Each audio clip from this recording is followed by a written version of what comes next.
Huija koktomani bisinte bamotia border kanarni tufania lunga amsayo.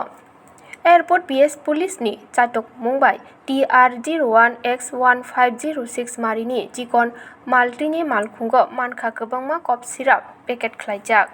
Hatini rangmari 20 লক্ষ টাকা ওঙ্গৈ মানু hini saka SDPO Biria Maduri Mojumdar Patimungo Khoroksano Romui Manya Phano Manjakmani malkhungni maribai malkhung malikno romui Bania Khaneno romui kubuikok srai saimanano hini saka koktoma thumnai rokni bwskango আজকে প্রায় দুপুর 11টা সাড়ে 11টা নাগাদ airport থানার যে বড়বাবু আছেন ওনার কাছে একটা ইনফরমেশন আসে যে তুফানিয়া লুঙ্গায় একটা মারুতি পিকআপ ভ্যানের মধ্যে কিছু মাদক দ্রব্য বোঝাই করে এটা শহরের দিকে ঢুকছে। অ্যাকর্ডিংলি থানার থেকে করে রেড করে আমাদের ওই গাড়িটাকে ডিটেন করা হয় তুফানিয়া লুঙ্গায় এবং ডিটেন করে আমরা সেই করার সাথে গাড়ির চালকটি সেখান থেকে পলাতক করে তখন সেই গাড়িটিকে আমরা স্পটে তল্লাশি চালাই নিউট্রাল উইটনেসের সামনে চালিয়ে আমরা সেই গাড়িটিকে থানাতে নিয়ে আসি এবং গাড়িটিকে আনলোড করার পরে আমরা দেখতে পাই এটির মধ্যে স্কপ কফ সিরাপ রয়েছে। পুরো গাড়িটাকে আনলোড করার পরে প্রায় অ্যারাউন্ড 3100-র উপরে কফ সিরাপ আমরা বাজেয়াপ্ত করতে সক্ষম হই। গাড়ির চালক পলাতক এবং আশা করছি গাড়িটির যে নাম্বার আছে তার ওনারকে আমরা শনাক্ত করতে পেরে খুব অতি শীঘ্রই আসামিকে ধরতে আমরা সক্ষম হব।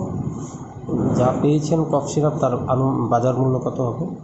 বাজেয়াপ্ত কফ সিরাপের আনুমানিক বাজার মূল্য প্রায় অ্যারাউন্ড 20 লক্ষ টাকার উপর হতে পারে। কাউকে কি গ্রেপ্তার করতে পেরেছেন? এই মুহূর্তে গ্রেপ্তার নেই, তবে গাড়িটিকে আমরা সিজ করেছি যে convince of the narcotics drug সেই গাড়িটিকে সিজ করেছি এবং সেই গাড়িটির নাম্বার দিয়ে আশা করছি বাকিগুলিকে আমরা ধরতে সক্ষম হব। অ্যাকচুয়ালি এই কফ সিরাপগুলো নিয়ে কোথায় যাওয়ার কথা ছিল কি আনুমানিক আপনাদের ধারণা?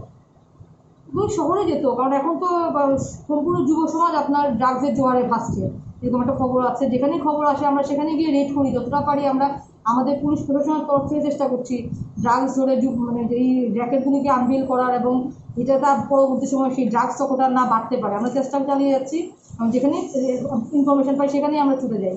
আমার ধারণা হয়তো এগুলিও শহরের দিকে নিয়ে যেত পাচার করার জন্য, বা হয়তো বাংলাদেশের বর্ডার দিয়েও বাংলাদেশেও যেতে পারত। কাদের নেতৃত্বে আজকে অভিযানটা হয়? মূলত খবরটি প্রথমে থানার বড়বাবুর কাছে আসে, তখন আমাদের স্টাফ অফিসাররা গিয়ে সেখানে গাড়ি ডিটেন করে।